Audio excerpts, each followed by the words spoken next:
So, have you guys got a picture of how good and advanced our latte art is?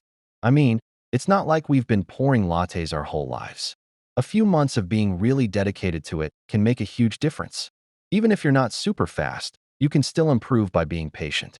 Also, we need to learn about milk texture and memory. Some people are like, oh, it's gooey in there, while others are like, oh no, it's escaping me. But seriously, practice makes perfect. And who knows, maybe someday you'll be a barista and pour the most amazing lattes the world has ever seen. There's a lot to learn about latte art. It's not just about pouring beverages. It's about understanding milk flow, texture, and how to create amazing designs. And no, everyone's not going to be the next master latte artist. Some people will be way faster than others, and that's totally cool. Just remember to keep practicing and trying different things. We don't have to be perfect from the start, but we can always improve. Who knows? Maybe one day you'll get a chance to work at a coffee shop and pour beautiful lattes. You might even get hired as a barista and be responsible for making the drinks.